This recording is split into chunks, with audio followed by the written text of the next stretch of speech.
Private नौकरी वालों के लिए एक बड़ी खबर है। बढ़ने वाली है अब ईपीएफ की सैलरी। क्या है नया अपडेट, चलिए बताते हैं।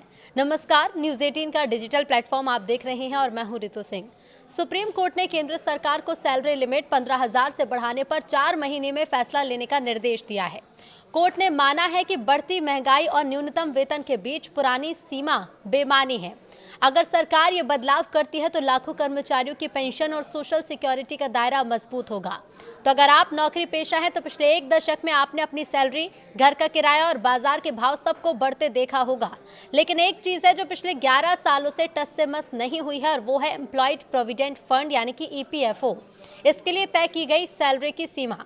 अब सुप्रीम कोर्ट ने इस रुकी हुई घड़ी को सही समय पर लाने के लिए केंद्र सरकार को कड़े निर्देश दिए हैं। बीते दिनों सुप्रीम कोर्ट ने सरकार से साफ शब्दों में पूछा है कि जब महंगाई और न्यूनतम वेतन में इतना उछाल आ चुका है तो पीएफ की सीमा अब भी 15,000 पर क्यों अटकी है। कोर्ट ने केंद्र को इस मुद्दे पर गंभीरता से विचार करने और अगले 4 महीनों के अंदर ठोस फैसला लेने के निर्देश दिए हैं।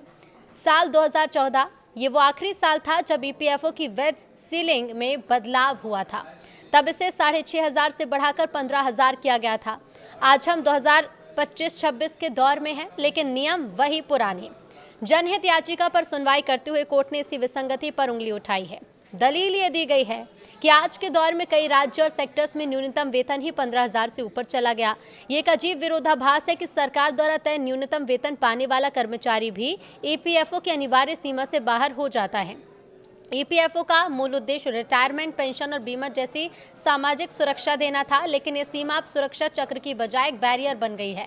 कोर्ट का मानना है कि पिछले 11 सालों में कोई संशोधन न होना गंभीर चिंता का विषय है। अब ऐसा नहीं है कि सरकार को इस समस्या की भनक नहीं है। हकीकत तो ये है कि ईपीएफओ के गलियारों में ये चर्चा लंबे समय से गर्म है। साल 2022 में ही ईपीएफओ की एक सब कमेटी ने सैलरी लिमिट बढ़ाने की सिफारिश की थी। यहाँ तक कि सेंट्रल बोर्ड ऑफ ट्रस्टीज ने भी इस प्रस्ताव पर अपनी मुहर लगा दी थी।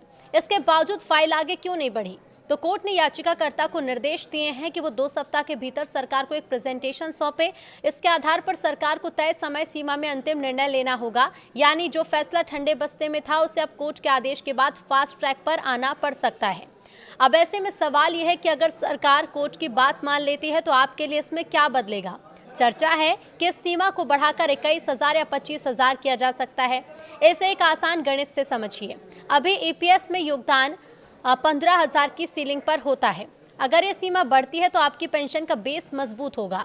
उदाहरण के लिए अगर सीमा 25,000 होती है तो पेंशन फंड में हर महीने का योगदान 1,250 से बढ़कर 2,083 तक पहुंच सकता है। यानी साल भर में आपके पेंशन खाते में करीब 10,000 रुपये ज़्यादा जमा होंगे। सरकार इसे ईपीएफओ 3.0 के विजन के साथ देख रही है, जिसका मकसद ज़्यादा से ज़्यादा कर्मचारियों को सोशल सिक्योरिटी के दायरे में लाना है।